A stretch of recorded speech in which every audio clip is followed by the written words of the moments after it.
ಭಾರತದ ಅತಿ ವೇಗದ ಓಟಗಾರ ಗುರಿಂದರ್ ವೀರ್ ಸಿಂಗ್ ಅವರ ಸ್ಫೂರ್ತಿದಾಯಕ ಕತೆ.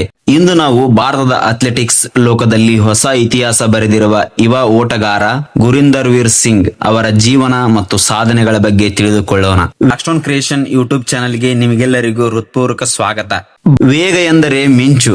ಆ ಮಿಂಚಿನ ವೇಗದಲ್ಲೇ ಓಡಿ ಭಾರತದ ಹೆಸರನ್ನು ವಿಶ್ವದ ಮುಂದೆ ಹೆಮ್ಮೆಯಿಂದ ಎತ್ತಿ ಹಿಡಿದಿರುವ ಕ್ರೀಡಾಪಟು ಗುರಿಂದರ್ ವೀರ್ ಸಿಂಗ್. ಗುರಿಂದರ್ ವೀರ್ ಸಿಂಗ್ ಅವರು 24 ಡಿಸೆಂಬರ್ 2000 ಇಸ್ವಿಯಲ್ಲಿ ಪಂಜಾಬ್ ರಾಜ್ಯದಲ್ಲಿ ಜನಿಸಿದರು.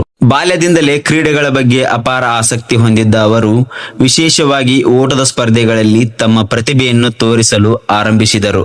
ಸಾಮಾನ್ಯ ಕುಟುಂಬದಿಂದ ಬಂದ ಗುರಿಂದರ್ ವೀರ್ ಅವರಿಗೆ ಯಶಸ್ಸಿನ ದಾರಿ ಸುಲಭವಾಗಿರಲಿಲ್ಲ. ಪ್ರತಿದಿನ ಬೆಳಿಗ್ಗೆ ಮತ್ತು ಸಂಜೆ ಗಂಟೆಗಟ್ಟಲೆ ಅಭ್ಯಾಸ, ಶಿಸ್ತು ಮತ್ತು ಕಠಿಣ ಪರಿಶ್ರಮವೇ ಅವರ ಜೀವನದ ಭಾಗವಾಗಿತ್ತು. ಅನೇಕ ಸೋಲುಗಳನ್ನು ಎದುರಿಸಿದರೂ ಅವರು ಹಿಂದೆ ಸರಿಯಲಿಲ್ಲ. ಅವರು ಮುಖ್ಯವಾಗಿ 100 ಮೀಟರ್ ಮತ್ತು 60 ಮೀಟರ್ ಸ್ಪ್ರಿಂಟ್ ಸ್ಪರ್ಧೆಗಳಲ್ಲಿ ಭಾಗವಹಿಸುತ್ತಾರೆ.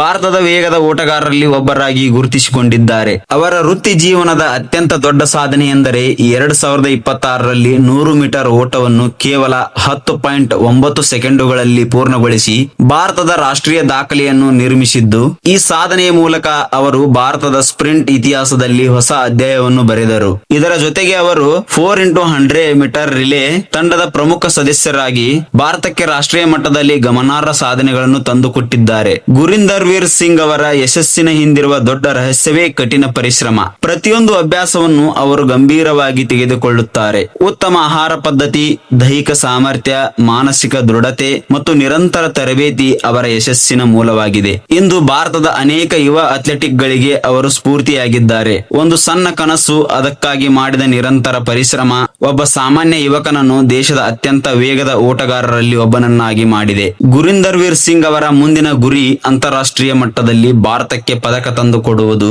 ಮತ್ತು 100 ಮೀಟರ್ ಓಟದಲ್ಲಿ ಇನ್ನೂ ಉತ್ತಮ ಸಮಯ ದಾಖಲಿಸುವುದಾಗಿದೆ. ಸ್ನೇಹಿತರೆ, ಗುರಿಂದರ್ ವೀರ್ ಸಿಂಗ್ ಅವರ ಜೀವನ ನಮಗೆ ಒಂದು ಪಾಠ ಕಲಿಸುತ್ತದೆ. ಪ್ರತಿಭೆ ಮಾತ್ರ ಸಾಕಾಗುವುದಿಲ್ಲ, ಅದಕ್ಕೆ ಶಿಸ್ತು, ನಿರಂತರ ಅಭ್ಯಾಸ ಮತ್ತು ಆತ್ಮವಿಶ್ವಾಸ ಸೇರಿದಾಗ ಮಾತ್ರ ದೊಡ್ಡ ಯಶಸ್ಸು ಸಾಧ್ಯ. ಈ ವಿಡಿಯೋ ನಿಮಗೆ ಇಷ್ಟವಾದರೆ ಲೈಕ್ ಮಾಡಿ, ನಿಮ್ಮ ಸ್ನೇಹಿತರೊಂದಿಗೆ ಹಂಚಿಕೊಳ್ಳಿ ಮತ್ತು ಇಂತಹ ಇನ್ನಷ್ಟು ಕನ್ನಡ ಮಾಹಿತಿಯ ವಿಡಿಯೋಗಳಿಗಾಗಿ ನಮ್ಮ ಚಾನೆಲ್ ಅನ್ನು ಸಬ್ಸ್ಕ್ರೈಬ್ ಮಾಡಿ. ಧನ್ಯವಾದಗಳು.